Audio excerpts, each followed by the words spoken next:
हाय friends, अस्सलाम वालेकुम। Welcome back to my channel. तो देखिए फ्रेंड्स, यहाँ पर रिदा के कपड़े जो है मैं वो स्टिच कर रही थी। ये फाइनल कपड़े हैं, मतलब कि 2 जो ड्रेसेस है वो मैंने रेडी कर लिए हैं। ये शायद से तीसरा ड्रेस है। और आप लोग सोच रहे होंगे कि मैं इस मशीन में क्यों कपड़े स्टिच कर रही हूँ और मेरी जो मशीन है वो कहाँ है। तो मेरी जो मशीन है उसको सर्विस करवाना है। पिछली बार मैं शॉप पर लेकर गई थी, लेकिन वहाँ पर मैकेनिक नहीं थे। जो मेरी मशीन है उसके मैकेनिक जो है वो अलग होते हैं, तो उन्होंने कहा था कि थोड़े दिन बाद आना। तो इस वजह से मैंने सोचा मेरी ये जो मशीन है निकाल लेते हैं, इसमें स्टिच करते हैं। काफ़ी टाइम से स्टिच नहीं किया था, मशीन ऐसे ही रखी रह गई थी। और ये जो मशीन है ये मेरी खुद की है। जब मैंने सिलना स्टार्ट किया था मेरे अब्बा ने मुझे ये दिलाई थी। तो ये मशीन जो है मैंने मेरे छोटे भाई को सेल की है, उन्होंने ले ली है। उनको मशीन की ज़रूरत थी तो उन्होंने ले लिया था। अब जगह नहीं थी तो ऊपर वाले पोर्शन में रख दिया था। और जब से मैं यहाँ पर आई हूँ तो तब से मैं हुबली में काफ़ी ज़्यादा कपड़े स्टिच कर चुकी हूँ। तो मेरे अम्मी के, अज़मा के, मेरे हो चुके हैं। बस रिदा के जो कपड़े हैं वो मैंने लास्ट में रखे थे, क्योंकि मैं जब ससुराल जाऊंगी तो साथ में ले जाना था, इस वजह से। और अभी शाम का टाइम है और मैं यहाँ पर ऊपर जा रही हूँ टेरेस पे, क्योंकि वहाँ पर हमने मिर्चियाँ सूखने के लिए डाली थी और अम्मी काफ़ी ज़्यादा थक गए थे। तो मैंने अम्मी से कहा कि एक काम करती हूँ, मैं खुद चली जाती हूँ ऊपर, वहाँ से जो मिर्चियाँ हैं वो लेकर आती हूँ। तो बच्चे पहले तो आ नहीं रहे थे मेरे साथ, फिर जैसे मैं ऊपर आई तो हानी और आयशु मेरे साथ आ गए थे। तो यहाँ पर आप देख सकते हैं हमारे घर के बाजू में जो नेबर का घर है, मेरी मायके के बाजू में, तो वहाँ पर कंस्ट्रक्शन का काम चल रहा है। तो उनके घर में नए रूम्स वगैरह बनाए जा रहे हैं। तो थोड़ा सा हम ऊपर आना मतलब प्रेफर नहीं कर रहे दिन के टाइम पे, लेकिन आज काम बंद था तो इस वजह से मैंने सोचा चलो मैं आ जाती हूँ ऊपर, थोड़ा सा जो मिर्चियाँ वो उठा लेती हूँ, वरना अम्मी ही आ रहे थे बच्चों को लेकर। तो मैंने सोचा चलो अब थोड़ा सा अम्मी का हाथ भी बिठा लेते हैं। तो अम्मी को ना थकान थी, क्योंकि वो काफ़ी ज़्यादा जो मिर्चियाँ हैं वो खुद उन्होंने ही साफ़ की हुई है। तो काफ़ी टाइम बैठे रहे एक दिन पहले, तो वो थोड़ा सा थक गए थे। तो अब मैं मिर्चियों को उठाने लगी हूँ, क्योंकि ये अच्छे से सूख चुके हैं। तो अब इनको पिसवाएंगे, देखेंगे कब हमें टाइम मिलता है, क्योंकि जल्दी जल्दी सारी चीज़ें करना है। तो हमें इन मिर्चियों को अच्छे से सुखाने के बाद पिसवाना भी है, और जब तक अच्छे से सूख नहीं जाती तब तक पिसवा भी तो नहीं सकते। जैसे ये इसको पिसवाएंगे तो इसका मसाला बनाएंगे, फिर मुझे गोवा भी ले जाना है, पाउडर भी ले जाना है, मसाला भी ले जाना है। तो अम्मी सारी चीज़ें करके देंगे। इसकी सारी प्रिपरेशन चल रही है। मेरे अब्बा ने सारे मसाले ला कर रखे हैं, जब इसको पिसवाएंगे तब भी मसाले लगेंगे, और जब पिसवा कर घर लाएंगे मसाला इसका बनाएंगे, यानी कि मसाले वाली जब मिर्ची के लड्डू बनेंगे वो भी मुझे ले जाने हैं। तो वो अज़मा के पापा के फेवरेट हैं, तो वो भी ले जाना है। तो ये सारी चीज़ें करने में ना प्रोसेस थोड़ा सा लंबा होता है, और अब्बा ने सारी चीज़ें लाकर रेडी रखी है। तो जब जैसे जैसे होता जाएगा मैं वैसे वैसे आपके साथ शेयर करती जाऊँगी। तो देखिए फ्रेंड्स, मैं ऊपर आई थी ताकि अम्मी को प्रॉब्लम ना हो, अम्मी ऊपर ना आए, अम्मी थोड़ा सा रेस्ट करे। बट अम्मी का ऐसा था कि मैं अकेली ऊपर आई हूँ, इस वजह से वो मुझे देखने के लिए आए थे। तो मैंने अम्मी को बोला कि आपका आना ज़रूरी नहीं था, आपको रेस्ट मिले, इस वजह से मैं ऊपर आई हूँ। लेकिन मेरी अम्मी यही बोल रही थी कि तू स्टिच करते करते आई है, तेरे कपड़े जो हैं वो स्टिच हो रहे हैं, तेरा काम भी ज़रूरी था। वैसे मेरी अम्मी मुझे मना कर रही थी कि चल मैं ही जाती हूँ, लेकिन मैंने अम्मी को बोल कर यहाँ पर आई थी। तो अम्मी मुझे देखने के लिए आई थी, अकेली गई है। तो जैसे बच्चों को देखा तो अम्मी वापस चले गए। फिर मैंने सोचा यहाँ पर जब आई हूँ तो थोड़ा सा व्यू लेकर जाते हैं, थोड़ा सा वीडियो बनाते हैं। यहाँ पर ये देख सकते हैं, ये सैयद फतेह शाह वली के जो दरगाह है यहाँ पर दिखते हैं हमारे टेरेस से। तो यहाँ पर ना काफ़ी ज़्यादा मस्जिदें हैं, आप देख सकते हैं, काफ़ी ज़्यादा मीनारे यहाँ पर दिख रहे थे। वैसे तो हम यहाँ पर थे तो मतलब मेरे जो घर के लोग हैं उन्हीं को नहीं पता था कि यहाँ पर इतनी ज़्यादा मस्जिदें। इस वजह से जब भी अज़ान होती है ना तो बहुत ज़्यादा मतलब हर जगह से अज़ान की आवाज़ें आती रहती है। तो हर जगह पे यहाँ पर मीनारे दिख रहे थे, तो मैं वही थोड़ा सा कैप्चर करने की कोशिश कर रही थी। और यहाँ पर ये जो पत्थरे आप देख रहे हो, ये हमारे टेरेस में जो लास्ट का मतलब थोड़ा सा बचा हुआ पोर्शन है उसको इस तरह से पैक किया हुआ है, क्योंकि वहाँ पर कपड़े सुखाए जाते हैं और बारिश ऊपर से लगती है, इस वजह से। अब बाजू में जो दीवार बन रही है वो एक हमारे लिए भी बेनिफिट है, क्योंकि वहाँ पर कपड़े जब हम बारिश के सीज़न में डालते हैं मेरे मायके में वो थोड़ा सा भीग जाते थे, बट अब वो प्रॉब्लम भी सॉल्व हो जाएगी। तो यहाँ पर मैं यूसुफ को काफ़ी टाइम से बुला रही थी, वो आ नहीं रहा था। अब ये हो चुकी है नेक्स्ट मॉर्निंग और मेरा आज अपने ससुराल जाने वाला दिन है। तो आज हमारे घर में है फातिहा, तो नेक्स्ट डे होगी ईद उल अदा। तो उससे एक दिन पहले मेरे मायके और ससुराल दोनों ही साइड में फातिहा होती है। तो यहाँ पर अभी ब्रेकफास्ट हो रहा है। ब्रेकफास्ट में उपमा बना था, साथ में मेरे जो बड़े भैया हैं उन्होंने जामुन लाए थे, तो सबको यहाँ पर वही सर्व किया गया है। बच्चे बड़े सब मिलकर अब यहाँ पर ब्रेकफास्ट करेंगे। इसके बाद अज़मा के पापा जैसे से आएंगे तो हम दोनों अज़मा और मैं अज़मा के पापा के साथ ससुराल चले जाएंगे। फिर वहाँ पर मुझे जाकर करनी है कुकिंग, दोपहर का लंच बनाना है। फिर उसके बाद होगी हमारे जो शाम की प्रिपरेशन है, यानी कि डिनर की प्रिपरेशन करनी है। और जैसे घर में फातिहा होते हैं तो काफ़ी ज़्यादा काम है, तो मसाले वगैरह तो रिदा की अम्मी जो है वो बना कर रखेंगे, बाकी जो कुकिंग है वो मुझे करनी है। तो चलिए देखते हैं, जितना हो सकता है जल्दी जल्दी से सारे काम निपटा लेते हैं। तो देखिए फ्रेंड्स, जैसे ही अज़मा के पापा आए तो हम लोग निकल चुके ससुराल के लिए। तो यहाँ पर अभी रास्ते में हैं और उन्होंने मुझे रास्ते से ही कॉल किया था, मतलब गोवा से जब निकले थे तो रास्ते से ही कॉल किया था कि अभी मैं पहुँचने वाला हूँ, रेडी होकर बैठना, फिर घर में ज़्यादा देर रुकेंगे नहीं क्योंकि घर जाना है। वहाँ पर भी कुकिंग करनी थी मुझे लंच की, तो इस वजह से और ज़्यादा कुछ मैं यहाँ पर शूट नहीं कर पाई। जैसे अज़मा के पापा आए तो बस यहाँ पर अभी वीडियो बना रही थी, तो वो बोल रहे थे अभी भी वीडियो स्टार्ट है तेरा, तो बस ऐसे ही हमारी नोकझोंक चल रही थी। फिर हम लोग पहुँच गए घर। घर पहुँचने के बाद मैं रिदा को उसके जो भी आउटफिट मैंने रेडी किए हैं वो उसको दिखा रही थी।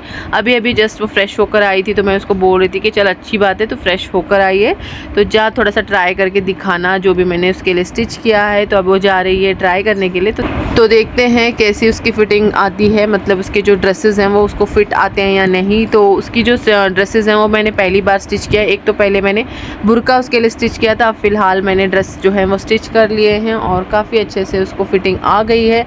और सच बताऊँ तो रिदा को बहुत पसंद आए हैं जो भी ड्रेसेस मैंने उसके लिए रेडी किया है। और ये जो ड्रेसेस हैं सारे उसके डेली वेयर के हैं, ये बाहर पहनने वाले कपड़े नहीं हैं, घर में पहनेगी, डेली वेयर करेगी, डेली यूज़ में आएंगे। और काफ़ी टाइम से वो बोल भी रही थी कि मुझे कुछ ड्रेसेस जो है वो स्टिच करके देना, तो आज फाइनली मैंने इसके लिए रेडी कर लिया है और माशाल्लाह उसको इतने ज़्यादा अच्छे लगे हैं। और यहाँ पर सारे जो ड्रेसेस है उसने ट्राई कर लिया और लास्ट में इस ड्रेस को पहना था, तो उसने कहा कि चलो अब पहन लिया है तो इसको नहीं उतारूंगी, बस इसी को पहनूंगी, मुझे बहुत अच्छे लगे तो आज से मैं ट्राई कर लेती हूँ, आज ही से पहन लेती हूँ। तो बस यहाँ पर अज़मा ने उसको अपना जो चश्मा है वो पहना कर देख रही थी कि रिदा के फेस पे कैसा लगता है। वैसे तो मुझे बहुत अच्छा लगा, मैंने यही बोला कि अगर तुझे चश्मा आ जाएगा तो तुझे अच्छी लगेगी, इसी तरह कुछ चश्मा बना लेना। बस आते के साथ ही मैंने यहाँ पर एग राइस बनाया था दोपहर के लंच के लिए। काफ़ी टाइम से, पिछली बार भी जब मैं आई थी अज़मा के पापा के बर्थडे के टाइम पे, तब भी रुएद मुझे बोल रहा था कि एग राइस बनाओ चाची, एग राइस बनाओ। तो आज फाइनली एग राइस बन चुका है घर में, तो बस यहाँ पर सबको सर्व करने लगी हूँ।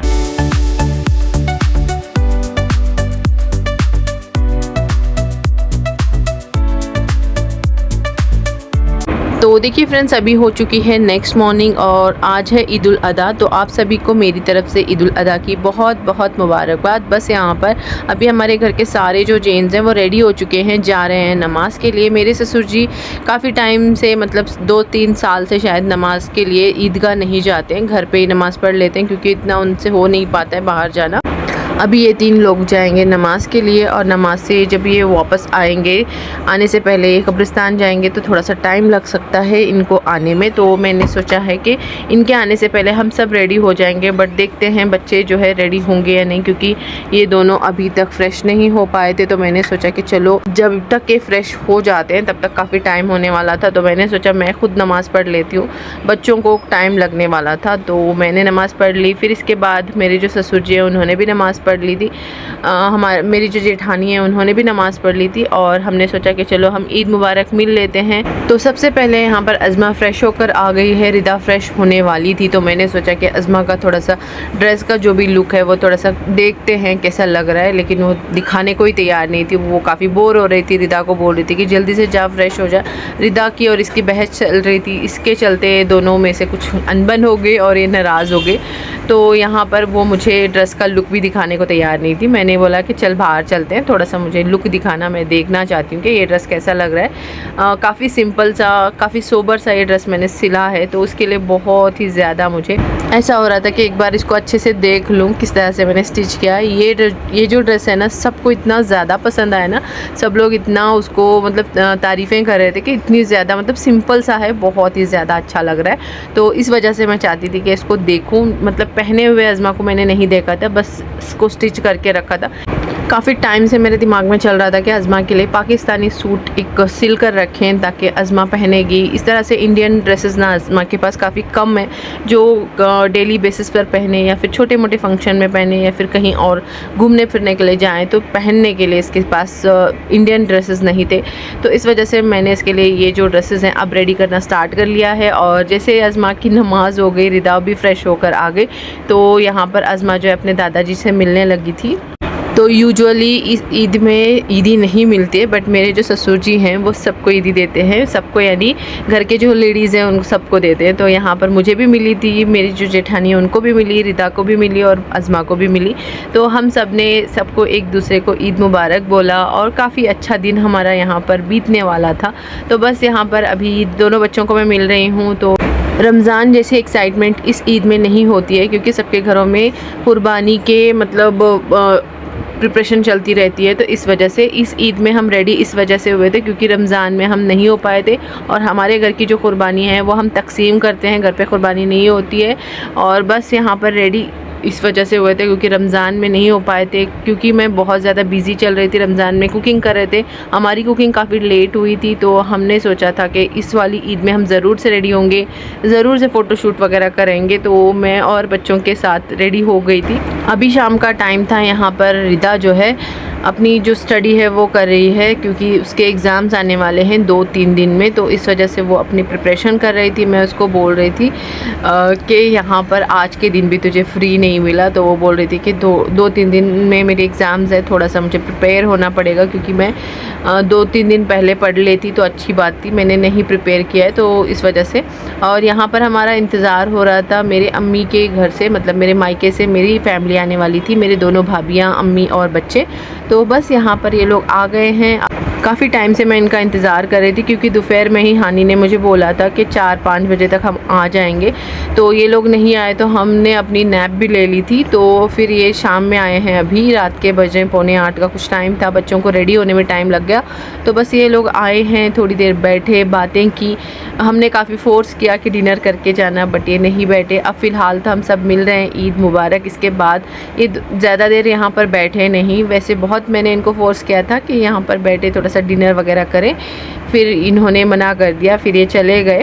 और इनको आने में लेट इस वजह से हुआ क्योंकि ईद का दिन तक सबके घरों में मेहमान आते रहते हैं, तो इस वजह से ये लोग लेट हो गए थे। कोई ना कोई आ ही रहा था घर पे और इस वजह से लेट हो गए। बच्चों को काफ़ी क्यूरियोसिटी थी कि यहाँ पर आए, क्योंकि जब मैं यहाँ पर होती हूँ, मतलब एक अपनी बुआ यहाँ पर है, इनको आना था, इनको मिलना था, तो इस वजह से इनको एक क्यूरियोसिटी थी बच्चों को मिलने की, तो अज़मा को मिलने की, रिदा को मिलने की। तो इस वजह से वो बहुत ज़्यादा वेट कर रहे थे कब हम जाएंगे बुआ के घर। तो बस ये लोग आ गए हैं, अब हम सब मिलेंगे, थोड़ा सा बैठेंगे, बातें करेंगे।